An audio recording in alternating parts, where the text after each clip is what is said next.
Saturday night at Kansas Speedway, a 21-year-old kid named Taylor Gray walked into victory lane with a huge smile on his face. And somewhere out there, a whole lot of people who said he couldn't finish the job were suddenly very, very quiet.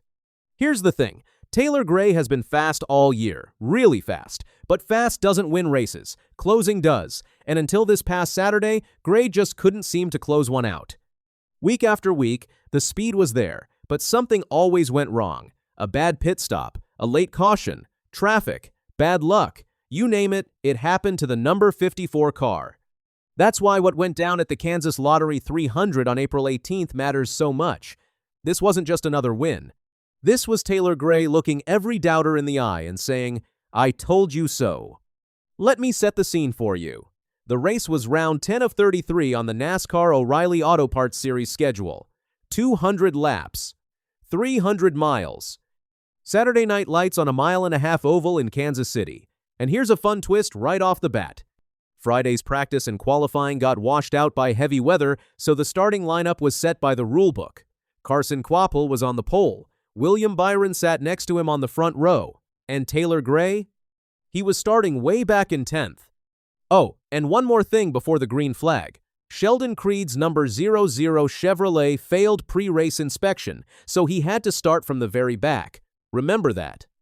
It comes back around in a big way. The race was barely 2 laps old when things got scary. Real scary. On the backstretch, Carson Kvapil got turned by contact from William Byron's car. That spun Kvapil sideways right in front of the pack. Then Parker Retzlaff had nowhere to go and piled straight into him. The hit launched the back of Kvapil's Camaro into the air. The car barrel rolled down the backstretch and finally came to a stop upside down on its roof. Red flag. Everybody held their breath. Thankfully, Kvapil was okay. Once things got back to green, the story became all about Brandon Jones. Gray's teammate at Joe Gibbs Racing had the fastest car, plain and simple. Jones won Stage 1. Then, he won Stage 2. He led the most laps. Honestly, it looked like his race to lose. And that's exactly what ended up happening. Now here's where it gets interesting. With about 95 laps to go, the race settled into one long green flag run to the finish. That means no cautions, no free pit stops, nothing. Whoever timed their pit stop the best was going to win. And this is where crew chief Jason Ratcliff made a call that changed everything. On lap 143 of 200, Ratcliff radioed Taylor Gray to come to pit road. Here's the thing about that call. Gray was running third at the time. Jones and Creed were still out front, hammering away. By pitting first, Gray got fresh tires and clean air before anyone else. A few laps later, when Jones and Creed finally came down pit road on lap 147, they came back out about 3 seconds behind Gray. Then things got worse for Jones. During his stop, he got hit with a pass-through penalty for an uncontrolled tire. Just like that, the dominant car of the night was done. All that speed, all those stage wins, all gone because of one small mistake on pit road. Jones ended up finishing 8th. That left Sheldon Creed as the only guy with a real shot to catch Gray.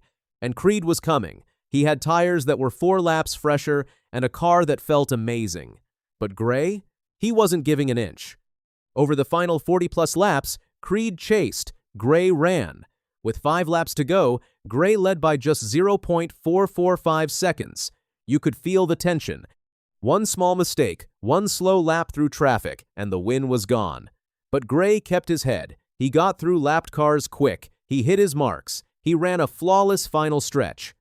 When the checkered flag waved, Taylor Gray crossed the line just 0.718 seconds ahead of Creed. He led the final 48 laps. And after 6 long months without a win, the number 54 team was back in victory lane for the first time since Martinsville in October of 2025. Listen to how Gray put it right after climbing out of the car. First of all, thank you to everyone at Joe Gibbs Racing. How about crew chief Jason Ratcliff? That pit call was awesome. Then he got honest about what this win really meant. It's been a long start to the year, man. Not that we're not bringing speed to the racetrack, but things just haven't gone our way. So it's nice to finally be able to close one out. That right there is the whole story. Nice to finally be able to close one out. You could hear the relief in his voice. And get this. It was only Gray's second career win in the O'Reilly Series. He has made 56 starts, 2 wins. This was also his very first win at an intermediate track, which is a big deal because that's where most of the races are run. Now let's talk about Sheldon Creed for a second, because his night was pretty amazing too. Remember how he started from the back after failing inspection? Well, he drove all the way up to second place. And even though he lost the race, he won something else, $100,000. See, this was the second of 4-4 cash races. That's a special program where 4 drivers can win a 100 grand bonus just by finishing the best among them. Creed was the highest finisher of the 4. First -4 cash win of his career after 5 tries. Here's what Creed had to say about chasing down Gray at the end. The 54 did a really good job short pitting us. He ran a really good last 40 laps there and got through traffic quick and made it where I never really got close enough. That's a champion, giving credit where it's due.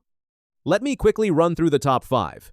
Gray won, Creed finished second, Justin Allgaier took third, which was his 7th straight top 5 finish. Jesse Love was 4th. And Brent Cruz came home 5th, the best finish of any rookie in the race. So what does this mean for the championship? Justin Allgaier still leads the standings big time, up by 131 points over Creed. Jesse Love is 3rd. But here's the fun part. Taylor Gray jumped 3 spots up to 9th in the championship hunt. He's now firmly in the playoff picture, and suddenly everyone has to take him seriously. Joe Gibbs Racing had a monster weekend too. Gio Ruggiero won the ARCA race earlier in the day. Then Gray won the O'Reilly race that night. Toyota put 4 cars in the top 11. That's domination. Now the series heads to Talladega Superspeedway next Saturday, April 25th. It's the 3rd-4 cash race. And guess who qualified? Taylor Gray, Sheldon Creed, Justin Allgaier. Jesse Love, another $100,000 on the line, another chance to make a statement. But Talladega is a whole different animal. It's a super speedway, big packs of cars, huge wrecks. One wrong move and your day is done. Can Gray carry this momentum into that kind of chaos? That's the question everybody's asking. Here's what I can tell you. For most of this season, Taylor Gray had the speed but couldn't close. The word choker was starting to float around. People were wondering if the 54 car was ever going to break through. Well, Kansas answered all of that. Sometimes a win is more than just a win. Sometimes it shuts the whole room up. That's what Taylor Gray did Saturday night. He took a great pit call from his crew chief.